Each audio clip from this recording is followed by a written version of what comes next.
Hello and welcome to the Westferry Times podcast, your go-to source for news, insights, and stories shaping our world today. I'm Sophia. And I'm Harris. Today, we're diving into one of the most iconic debates in history, the 1965 showdown between James Baldwin and William F. Buckley at the Cambridge Union. This wasn't just a debate, it was a clash of ideologies, a reflection of America's racial tensions, and a moment that still resonates today. Yeah, Absolutely, Harris. Let's set the stage. It's 1965. The civil rights movement is in full swing. Imagine the energy back then. The March on Washington had happened just 2 years earlier, and the Civil Rights Act of 1964 was signed into law. But the fight for equality, far from over. right, Sophia. And into this charged atmosphere stepped James Baldwin, a black writer and activist, and William F. Buckley, a leading conservative intellectual. The debate's topic was, has the American dream been achieved at the expense of the American Negro? What a loaded question. Baldwin, of course, was already a towering figure in literature and civil rights. Think about it. He'd written Go Tell It on the Mountain and The Fire Next Time. These works cut straight to the heart of the Black experience in America. And on the other side was Buckley. He was the founder of National Review and a staunch defender of traditional values. Sharp, witty, and unapologetically conservative,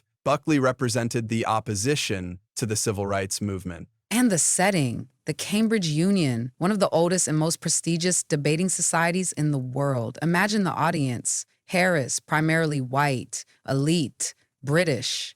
It must have added such a unique layer to this already intense exchange. Absolutely, Sophia. Baldwin came prepared to speak truth to power, and Buckley was ready to defend the status quo. Baldwin's opening statement, electrifying. He argued boldly that the American dream was built on the exploitation of black people. He said, the American dream is at the expense of the American Negro. That's such a powerful statement, Harris. Baldwin didn't hold back. He spoke of systemic racism not just in laws, but in the psychological and emotional toll it takes. Remember when he said, I am not a ward of America. I am not an object of missionary charity.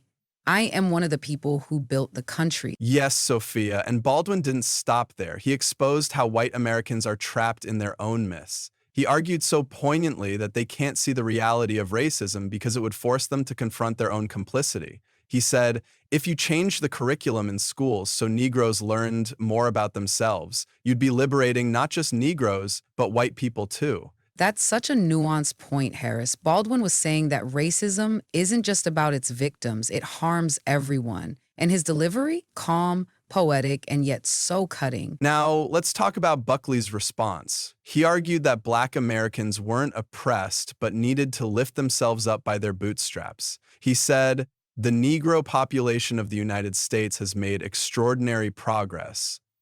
That's such a classic argument, Harris. It's the idea that if Black Americans just worked harder, they could overcome racism. But it completely ignores the systemic barriers, the centuries of oppression that made progress almost impossible. Exactly, Sophia. And Buckley didn't stop there. He tried to frame Baldwin's arguments as overly emotional. He said, Mr. Baldwin speaks with the passion of a victim, but not the clarity of a thinker. That's so dismissive. It's like he's saying Baldwin's experience isn't valid because it's emotional, but racism is emotional, it's personal. Exactly. And Buckley's arguments were part of a broader conservative strategy at the time, pushing back against the civil rights movement by framing it as a threat to tradition.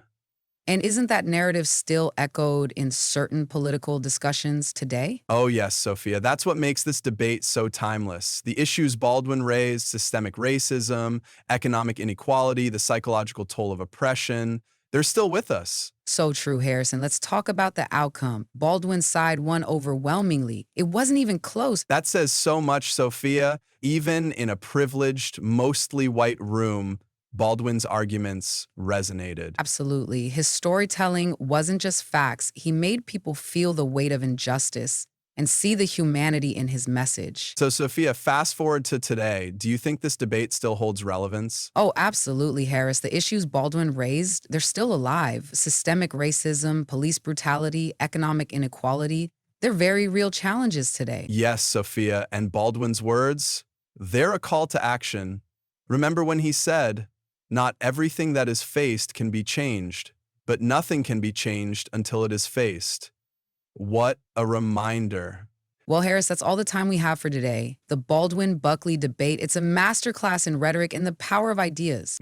Absolutely, Sophia. Thanks for listening to the Westford Times podcast. If you enjoyed this, don't forget to like, share, and subscribe, and let us know in the comments whose side would you have been on in this debate. Until next time, keep questioning, keep learning, and keep dreaming of a better world. Bye for now. Bye, everyone.